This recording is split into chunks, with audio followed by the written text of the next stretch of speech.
되신다. 하나님은 나의 주가 되신다. 하나님은 나의 주가 되신다. 아멘.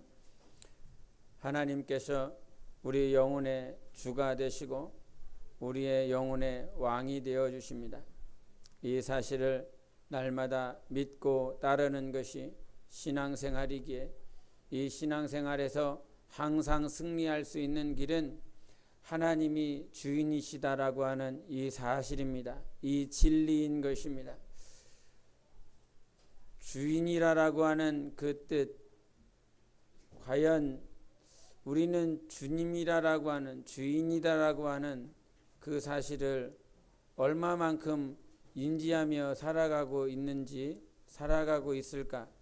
우리 디모데전서 6장을 보시겠습니다. 디모데전서 6장 15절을 보시겠습니다. 신약 342페이지입니다. 같이 합독하십니다. 디모데전서 6장 15절 시작. 기약이 이르면 하나님이 그의 나타나심을 보이시리니 하나님은 복되시고 유일하신 주권자이시며 만왕의 왕이시며 만주의 주시오. 아멘.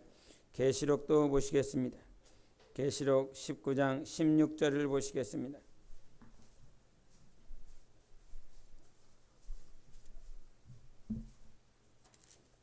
(19장 16절입니다) 시작. 그 옷과 그 다리에 이름을 쓴 것이 있으니 만왕의 왕이요 만주의 주라 하였더라. 아멘. 디모데전서 6장 15절에는 특별히 강조하시기를 하나님은 복되시고 유일하신 주권자이시며 만왕의 왕이시요 만주의 주라라고 말씀해 주셨습니다. 하나님만이 유일하신 주권자시고 만주의 주이십니다. 만왕의 왕이십니다. 우리가 주님이다라고 하는 표현을 세상 가운데서는 하지 않았습니다. 그 누구에게 주인이다, 주님이다 이런 표현을 하지 않고 살다가 예수 그리스도 안에 들어와서 어느 순간 하나님을, 예수 그리스도를, 성령님을 주인이시다, 주님이시다라고 하는 이 고백을 하고 있습니다. 정말 주님이다라고 하는, 우리는 기도할 때 예수여를 외치며 기도하지만 다른 일반 교단에서는 기도를 하기 시작하기 전에 주여를 외치든지 아니면 주님을 외치든지 여호와를 외치고 이렇게 시작을 합니다. 예수를 외치든 주여를 외치든 오늘 말씀의 주제처럼 하나님은 만주의 주시고 유일하신 주권자가 되시는데 과연 우리 삶 가운데 하나님을 주님이다, 주여다 라고 고백하며 기도하며 그렇게 내 생각 속에, 내 마음 속에, 삶 가운데 고백하며 살지만 정말 주님이다라고 하는 뜻을 제대로 이해하며 살아가고 있는지, 주여, 주님 말은 하지만 과연 내 삶 가운데 주님이 제대로 이해가 되고 인지가 되어지는 삶을 살아가고 있는지, 여러분은 언제 하나님을 주님이라 고백합니까? 언제 주여라라고 고백합니까? 오늘 본문 말씀에 나와 있는 아비가일이라고 하는 여인이 나옵니다. 아비가일의 남편은 나발이었는데 그 나발이 자기의 생업을 하고 있는 가정 가운데 있다가 오늘 다윗의 도움과 그 다윗이 떡과 포도주와 양떼들을 다 지켜주는 그 과정들 가운데 이제 과정들을 거쳐서 아비가일이 다윗을 만나게 되는 그 과정이 오늘 본문 말씀에 있는데 23절부터 31절까지 약 9절에 있는 그 9절 안에 아비가일이 다윗을 부를 때에 많은 호칭이 있을 것 같은데 그런데 많은 호칭이 나오지 않고 오직 내 주여라고 하는 표현이 28번이나 나옵니다.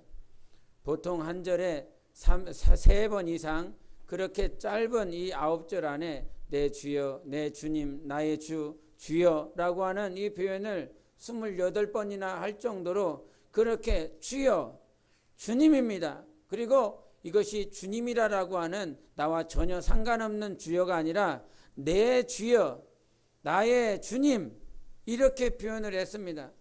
아비가일이 과거에 다윗을 본 적도 없고 만난 적도 없고 대화해 본 일도 없습니다.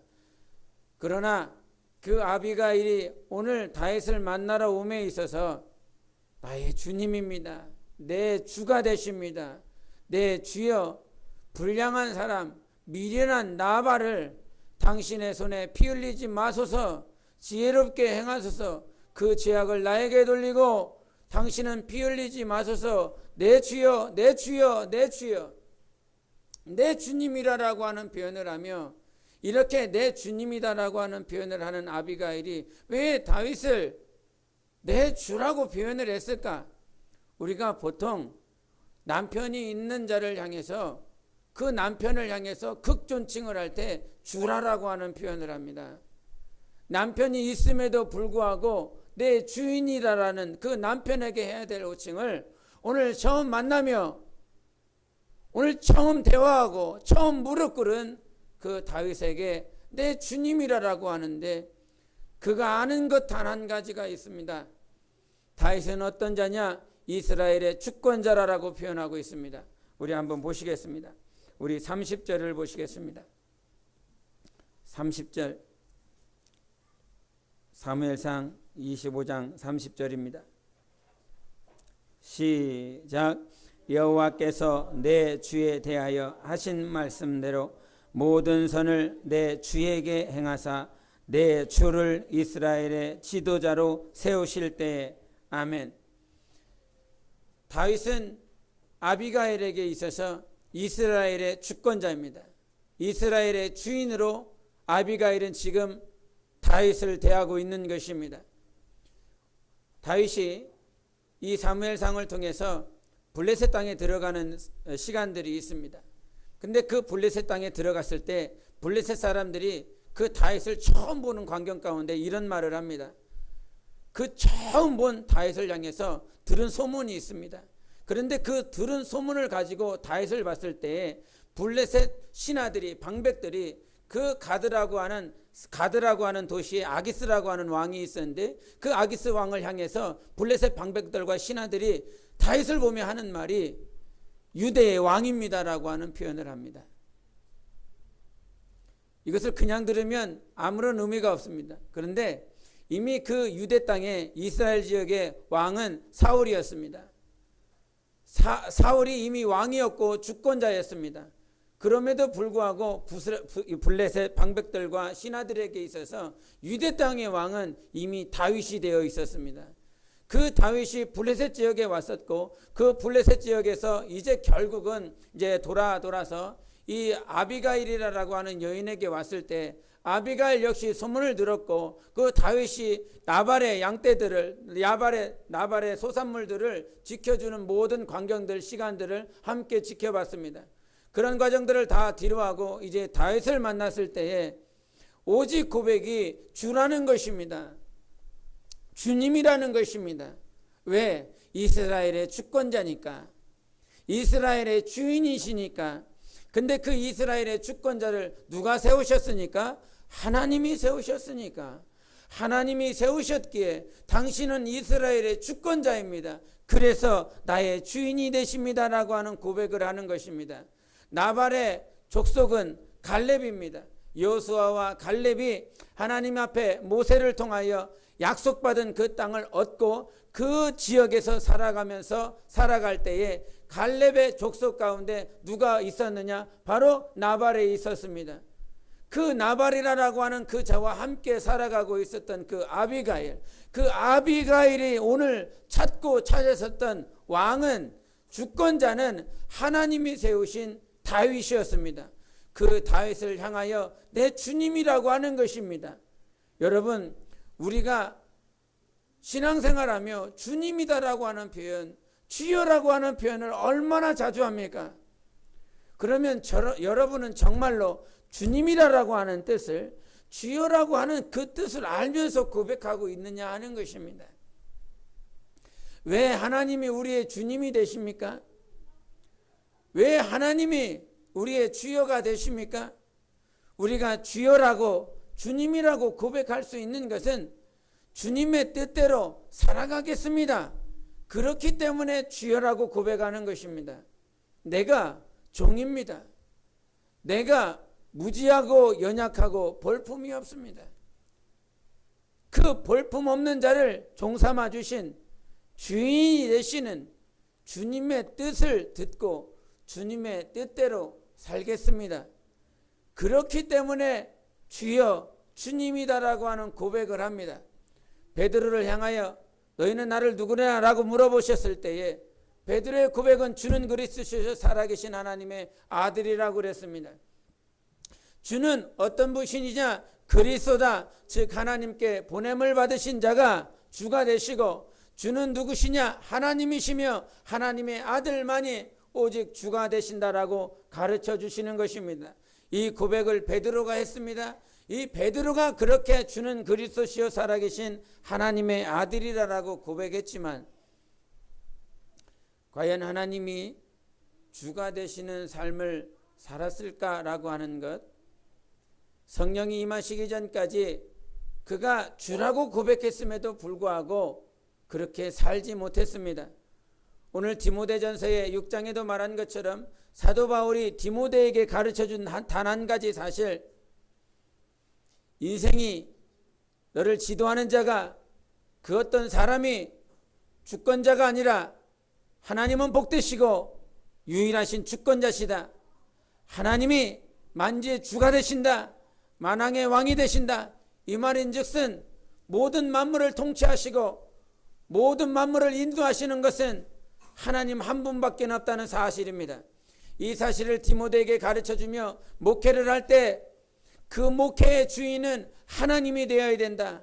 가르칠 때, 직분을 감당할 때, 신앙생활할 때 모든 삶의 주인이 하나님이 되게 해라. 왜? 그분만이 유일한 주권자시니까.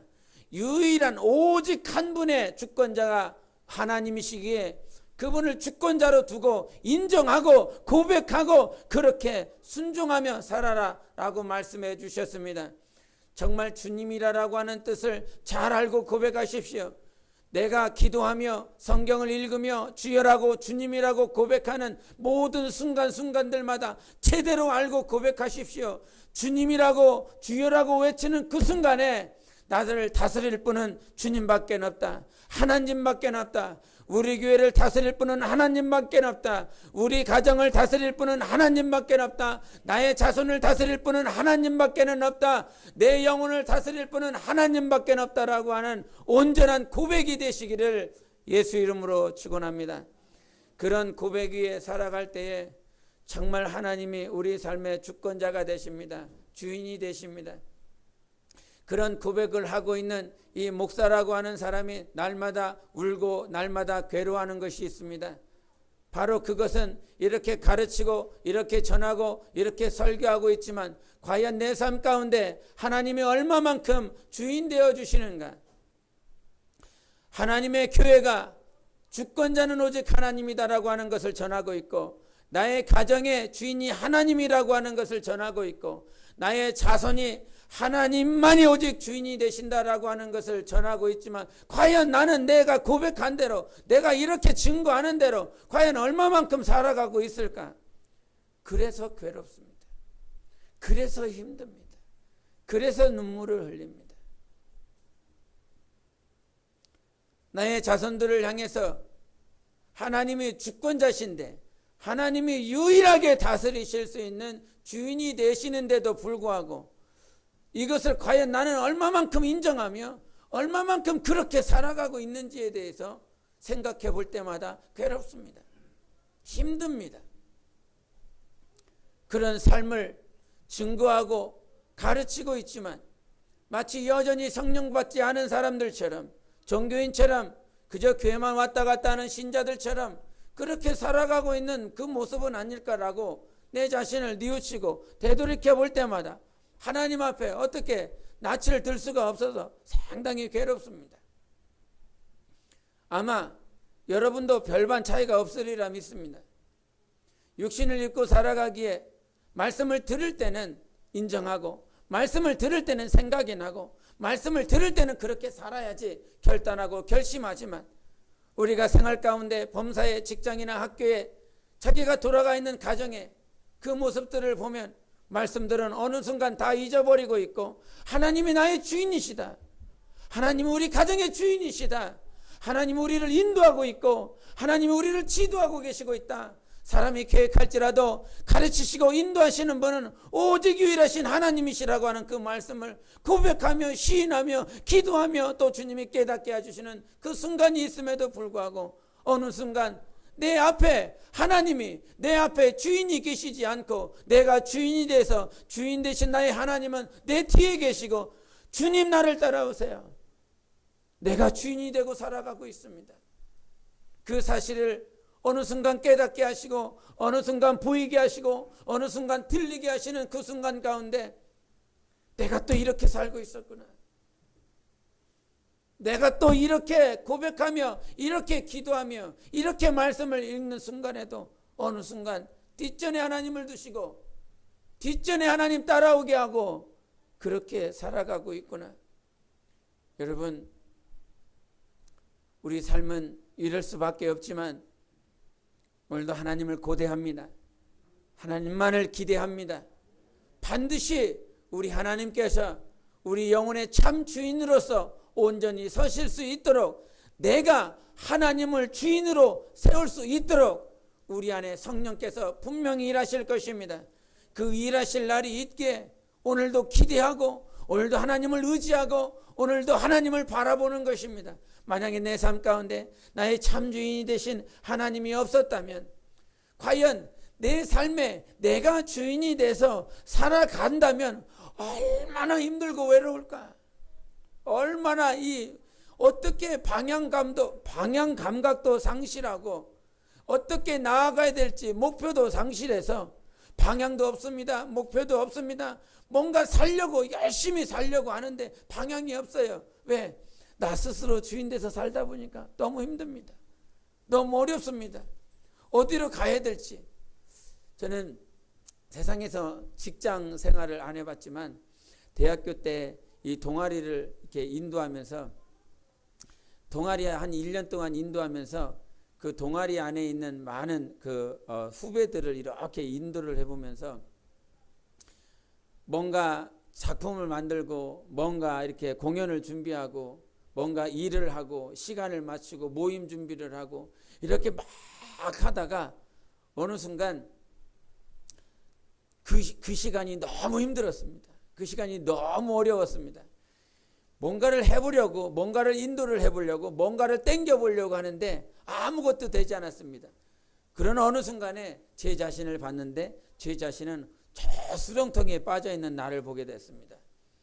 평생 살면서 술을 먹어본 일이 없습니다. 왜? 어머니한테 술 안 먹고 살겠습니다 이 말 안 했는데 나 술 안 먹겠습니다라고 하는 그 말을 안 했다고 연탄집게로 두들겨 맞을 뻔했기 때문에 술을 거의 안 됐습니다. 안 되고 살았습니다. 담배라고 하는 것을 모르고 살았습니다. 왜? 아버지가 늘 술과 담배를 가까이 하셨기 때문에 그것을 옆에 바라보고 있는 내가 너무 싫었습니다. 그 담배 연기를 맡는 내가 또 담배 연기를 맡고 있는 동생들이 그 중국에 가보면 이 조그만 엘리베이터에 아기를 타고 이게 갓난아기 100일도 안 된 아기를 태우고 이렇게 엘리베이터를 탑니다. 근데 그 엘리베이터를 탔는데도 불구하고 그 안에 담배를 물면서 담배 연기를 내뿜으면서 그 담배를 핍니다. 안에서 이 주먹으로 하면 아구탕을 그냥 막 내치고 싶은 마음이 얼마나 드는지 모릅니다.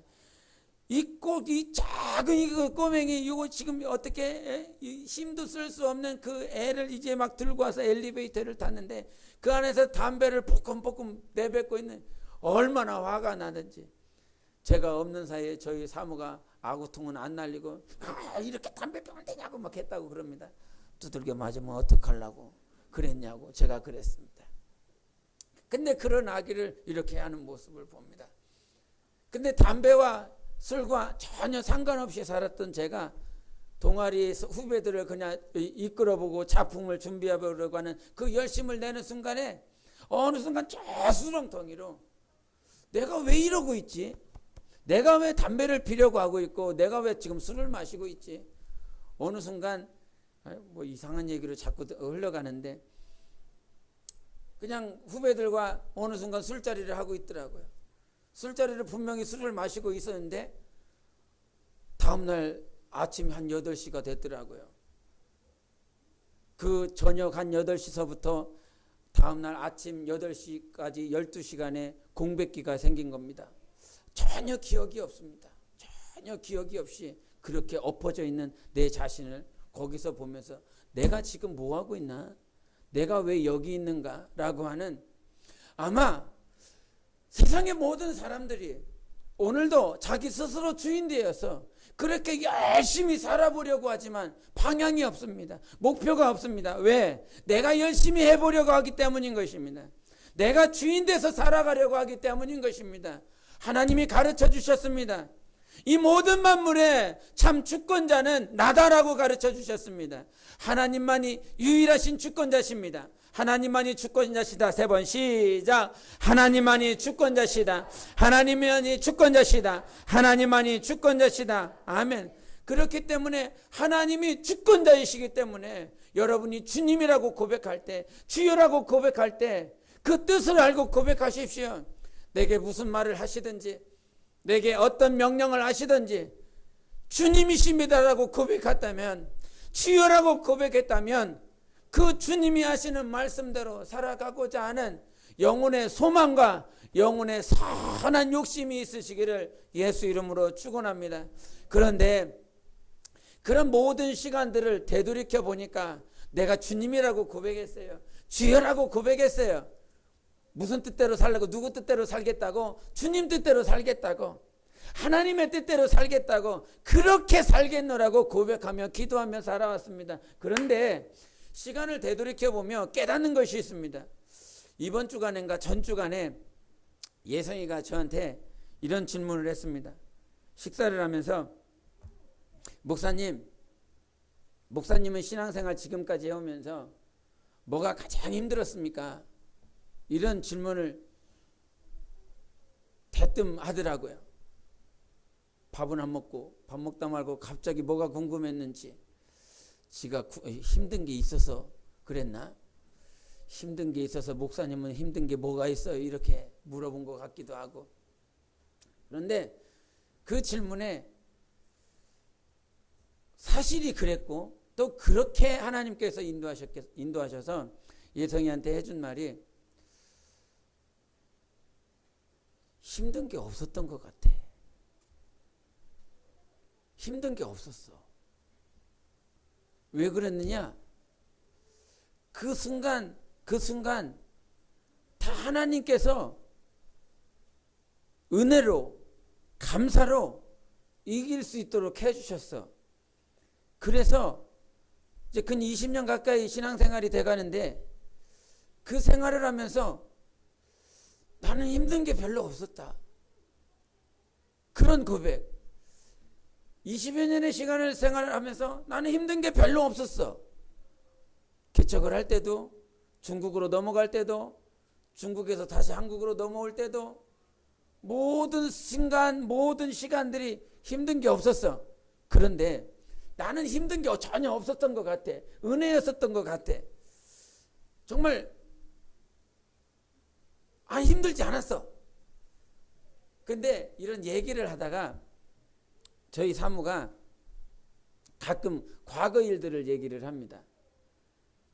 이제 예를 들어 이제 선거에서 지하로 들어갔는데 지하에 들어갈 때 반찬이 없어서, 밥 먹을 게 없어서 그 구워야 되는 김 있지 않습니까? 구워야 되는 그 김을 이렇게 구워서 이렇게 가스레인지 그 버너 있잖아요.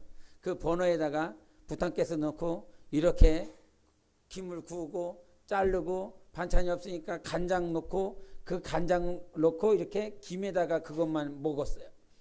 그리고 또 어느 날에는 흰 쌀밥이 없어서 검은 쌀만 있더라고요. 야, 검은 쌀 먹었으면 몸에 좋았겠네. 이렇게 하지만 검은 쌀 한번 봐보십시오. 검은 쌀만 집어넣어 놓고 밥이 다 된 상태에서 뚜껑을 열었더니 시커매. 그거 참 먹을 맛 안 납니다. 식욕이 뚝뚝 사라집니다. 그런데 그 검은 쌀만 가지고 한 그 밥을 가지고 그 당시에 예반이는 없었던 것 같아요. 저희 사모하고 예겸이, 예반이, 저 이렇게 앉아서 검은 쌀만 먹습니다. 검은 쌀만. 그 검은 쌀밥만 먹습니다. 그런데 그런 얘기들을 막 합니다. 그리고 장마철 되면 그 장마철에 그 지하에 얼마나 비가 새는지 모릅니다. 어느 때는 그 지하에서 지상으로 퍼올리는 펌프가 고장이 나갖고 이게 안 올라가는 것입니다. 이게 물이 저장이 됐다가 펌프가 이렇게 올려서 지상으로 올려야 되는데 그게 안 되는 거예요. 배수가 이렇게 십자로 이렇게 지하에 십자로 되어 있는데 그 십자에 있는 것이 다 막혀갖고 장판이 흥건하게 젖기도 하고 그 지하에 있는 지하에서 지상을 볼 수 있는 그 창문이 있는데 그 창문 사이로 이게 빗물이 다 장마철이 되면 다 내려와갖고 한 새벽 1시나 2시가 되면 막 뚝뚝뚝 떨어지는 소리가 들려서 뭔 소린가 싶어서 나가보면 비가 계속 떨어져 있어서 쓰레받기로 계속 바퀴스에다가 퍼갖고 날라다가 밖에다가 버리고 그렇게 한 2시간에 한 번씩 잠 못 자가면서 그렇게 했고 그 예반이 태어나자마자 그 어린애를 그 겨울에 저희 사모가 이제 막 100일도 안 되는 그 아이를 그 고속터미널에다가 배웅해 줄 사람이 없어서 저희 사모가 직접 터미널에다가 배웅해 주면서 그 100일 안 된 아이를 보면서 떠나갈 때도 정말 마음에 많은 시간들이 있었는데 그런 얘기들을 합니다. 그런 얘기들을. 과거에 이런 일이 있었다고, 이런 게 있었다고. 참 주님께서 망각의 은사를 주셔서 이 설교할 때 빼고는 생각이 안 납니다. 그런데 그렇게 한 번씩 이렇게 얘기를 하다 보면 생각나는 게 있어요. 정말 제3자의 입장에서 그냥 인간의 입장에서 보면 참 힘든 시간이었다. 참 어려웠던 시간이었다. 이런 얘기를 하면 그런 얘기를 듣고 있으면 마음이 이게 마음이 그렇습니다. 그런 시간들이 있었구나. 그런 시간들이 있었구나. 그러면서 느끼는 게 뭐냐면 말씀드리고자 하는 게 뭐냐면 그 모든 시간들 지금 되돌이켜 보면 그런 시간들이 있었어. 그렇게 힘들고 어려운 시간들이 있었어. 지금 그것을 겪으라고 그러면 못할 것 같아. 할 수 없을 것 같아. 그런데 그 시간들에는 그 시간을 겪고 있었을 때는 하나님께서 그런 마음이 아프거나 마음이 힘들거나 마음이 어렵거나 그런 마음을 주시지 않고 이길 수 있는 마음을 주셨다라고 하는 거. 넉넉히 이길 수 있는 은혜를 주셨다라고 하는 거. 그래서 결론이 무엇이냐면 그 순간 힘들고 어려운 모든 시간들을 내가 건널 수 있었던 것이 아니라 하나님께서 이길 힘 주시고 은혜를 주셔서 넉넉히 이기게 하셨다라고 하는 것. 그래서 주님이 주인이시라는 것이었습니다. 그분이 하나님이 나의 주인이라는 것이었습니다. 주인이 나를 붙잡아 주시지 않으셨다면, 주님이 나에게 말씀 주시지 않으셨다면, 주님이 나에게 강하고 담대하라고 말씀해 주시지 아니하셨다면 나는 그 시간을, 그 환경을 절대 넘어갈 수 없는 감성적인 사람이라고 하는 것을 주님이 보이게 해주셨습니다. 그런데 그렇게 감성적인 사람인데도 영화를 잘 보지 않는데 저희 영화를 보다 보면 저희 사모와 이렇게 영화를 봅니다. 가끔 1년에 한 번, 2번 봅니다. 가끔이라고 하니까 저놈의 목사 영화만 보고 있구나 이렇게 생각하실까 봐. 영화를 보다 보면 아주 이렇게 아빠나 이렇게 자녀나 부모 이렇게 헤어지거나 막 이별하는 장면이 있습니다. 그러면 이렇게 같이 사무라 기타 보면 제가 감성적입니다. 이래봬도 감성적이라 이게 보다 보면 눈물이 확 돕니다. 눈물이 눈에 확 끼고 있습니다. 눈물을 막 흘리고 있습니다. 그러면 옆에 사무가 있으니까 세상 말로 쪽팔리지 않게 하기 위해서 이 사람은 우나 안 우나 그러면 저 사람은요 뭐 이러는 것 같아. 나 혼자 그냥 울고 있는 것 같아. 그렇게 감성적인데 자 이게 울 때 잘 울고 웃는 건 잘 안 웃는 것 같아. 근데 잘 우는 사람인데 그 모든 시간들을 막 힘들어서 어려워서 내 감성 때문에 막 그렇게 고통스러워서 그렇게 울지 아니하고 모든 시간들을 주님의 은혜로 건너오게 하셨다라고 하는 것에 대해서 하나님은 나의 주인이야. 하나님은 나의 주권자셔. 모든 이 시간, 이 순간, 이 모든 시간들 내가 건너게 하지 않아. 내 감정, 여러분이 지난주인가 이런 말을 했습니다. 나의 의지는 누구를 알라고? 하나님 알라고. 내 감성 누구 알라고? 하나님 알라고. 하나님 내게 허락하신 취성 누구 알라고? 하나님을 알라고. 그런데 하나님께서 이 감성도 하나님이 붙잡아 주셔서 하나님의 뜻대로 살아갈 수 있도록 인도하여 주신 참 주인이셨다라고 하는 사실을 고백하게 하십니다. 우리가 이 세상에 살며 이 땅에서 정말 주인은 하나님밖에 없습니다. 정말 고백하십시오. 하나님이 나의 주인이십니다. 그렇기 때문에 모든 순간들, 모든 환경들 가운데 넉넉히 이기게 하시는 분은 내가 주인이 되면 이기지 못합니다. 어느 순간 수렁텅이에 빠져 있을 것입니다. 어느 순간 술 생각이 날 것입니다. 어느 순간 담배가 생각이 날 것입니다. 그러나 하나님이 나의 주인이 되시면 가장 힘들고 어려울 때 누가 생각나겠습니까? 하나님이 생각이 납니다. 나의 주인이 생각이 납니다. 나를 이끌어 주실 하나님밖에는 생각이 나지 않습니다. 그러므로 무릎 꿇고 주님을 의지하게 됩니다. 지난 주간인가 오전에 성경을 읽으면서 사무엘상을 읽으면서 다윗의 생애를 지금 읽어가고 있는데 그 다윗의 생애를 읽어가면서 우리 교인들은 다윗이 어떻게 생활을 했는지 잘 알고 있을까? 그런 생각이 들어서 아마 지도를 이렇게 나눠준 것이 있을 겁니다. 근데 그 지도에서 보면 다윗이 사울을 피해서 도망다니는 지도가 있습니다. 그 도망다니는 모든 지도들을 보면 맨 처음에 기브아라고 하는 곳에서 사울을 피하여 도망갑니다. 사울을 피하여 도망갈 때 미갈이 도와줬죠. 창문에서 내리달아서 다윗이 도망갈 수 있도록 도와줬습니다. 도와줘서 라마라고 하는 곳에 도망가 있었죠.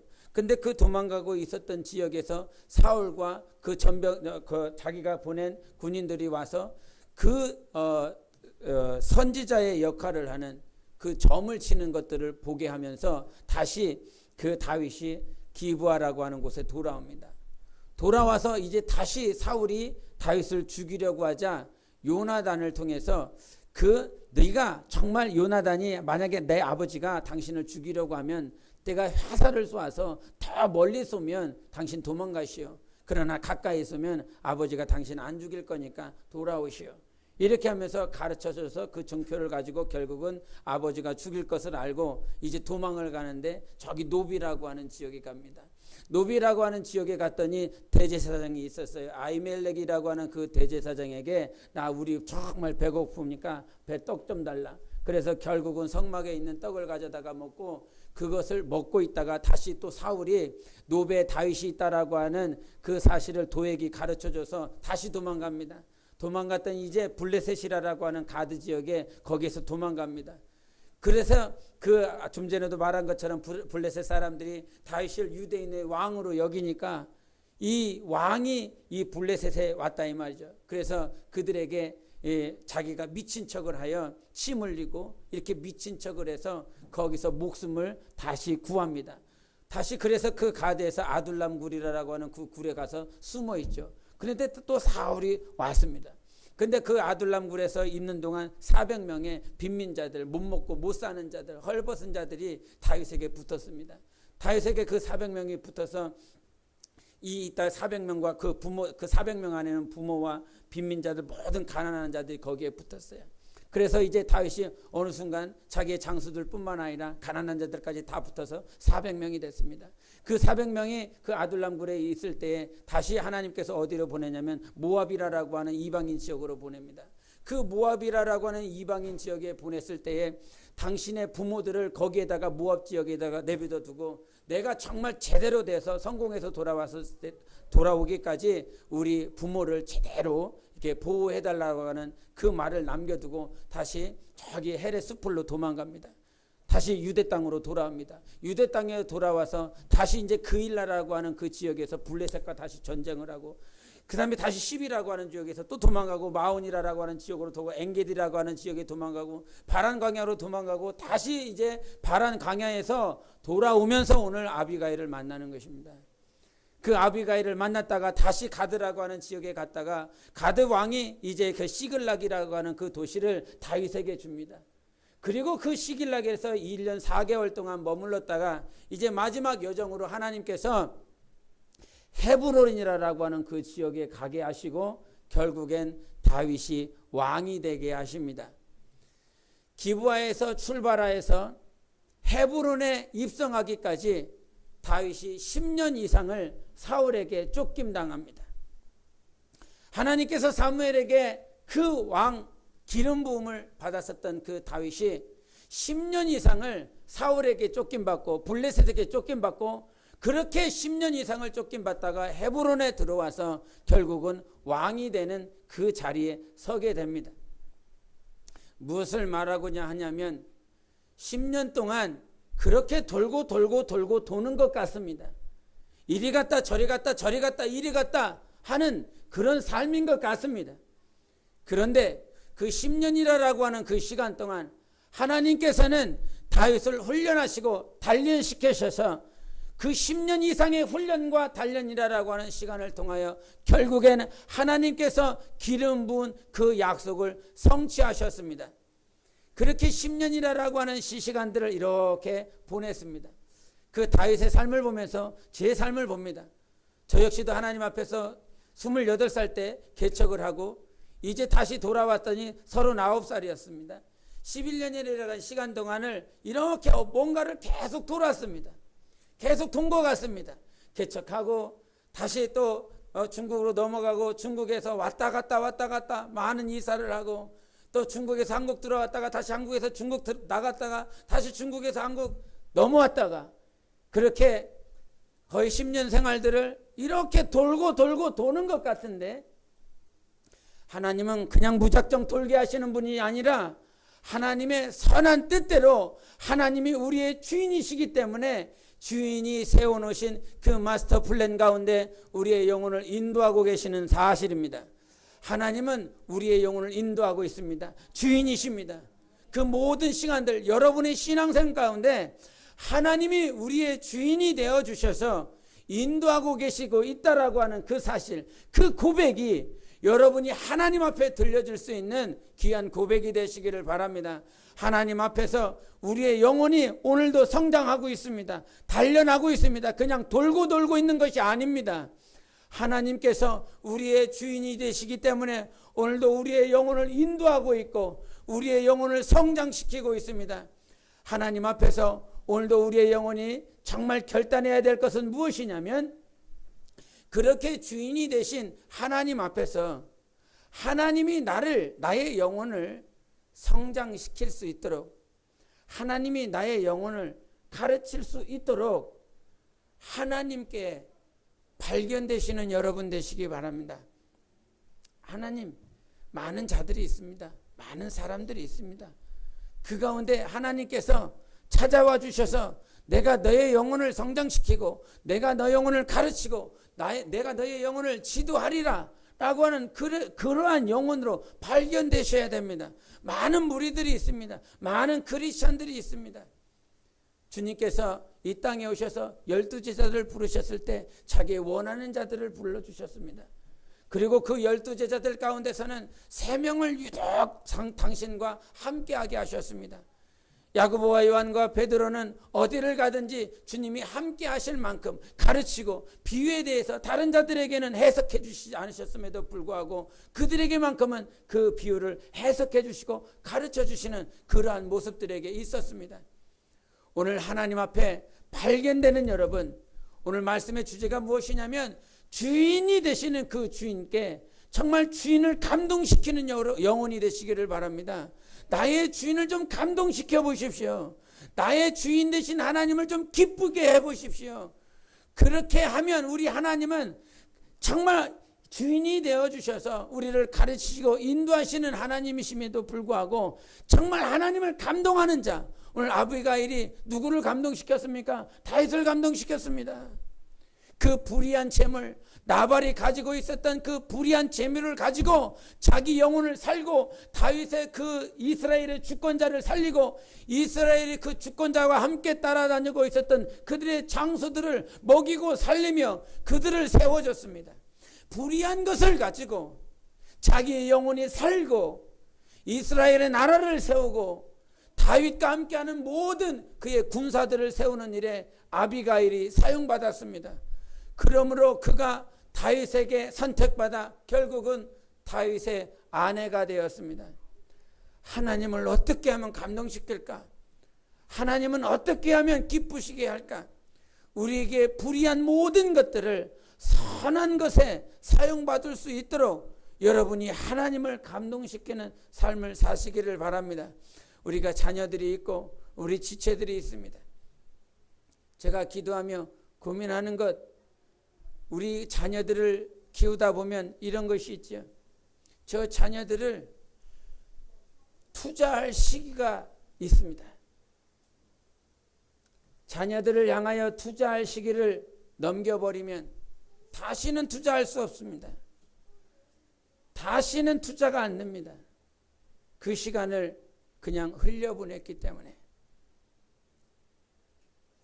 그러면서 정말 우리 지체들을 위해서 기도할 때 정말 저의 영혼에 정말 무엇을 투자를 해야 될까? 저 영혼의 성장을 위해서 무엇을 투자해야 될까? 그럴 때마다 이 과거에 김동호 목사님이라고 하는 분이 책을 냈습니다. 그 책에 부자 아빠, 가난한 아빠 그런 얘기를 했습니다. 그런 얘기를 하시면서 그분이 하는 말이 어떤 말이었냐면, 여러분은 부자 아빠가 되고 싶으십니까? 아니면 가난한 아빠가 되고 싶으십니까? 여러분은 어떠십니까? 부자 아빠가 되고 싶습니까? 아니면 가난한 아빠가 되고 싶습니까? 그런데 이 부자 아빠와 가난한 아빠 사이에서도 우리가 크리스찬이니까 차이가 있는데, 믿음이 좋으면서 부자인 아빠가 있고, 믿음은 좋은데 가난한 아빠가 있고, 이제 믿음은 아예 없고 부자 아빠가 있고, 믿음도 없으면서 가난한 아빠가 있다. 여러분은 어느 것에 점수를 주겠습니까? 1등은 누가 될 것 같습니까? 믿음이 있으면서 부자인 아빠가 될 것이고, 그 다음에 점수가 믿음이 있으면서 가난한 아빠가 될 것이고, 그 다음에는 뭐가 3등일 것 같습니까? 믿음이 없는데 부자 아빠가 났습니까? 믿음이 없는데 가난한 아빠가 났습니까? 조금 이게 이제 그분은 믿음이 없어도 부자 아빠에게 3등 주겠다. 믿음이 없고 가난한 아빠는 4등 주겠다. 그런데 또 다르게 생각해 봅니다.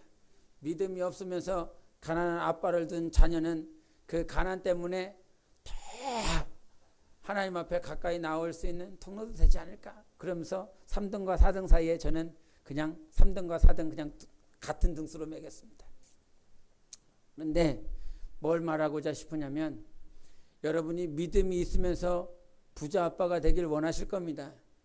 아마 부자 아빠 되기 원하지 않는다 이런 사람 없을 것입니다. 그런데 믿음이 있는 상태에서 부자가 아빠가 되셔야 되지요. 그것을 아마 원할 것입니다.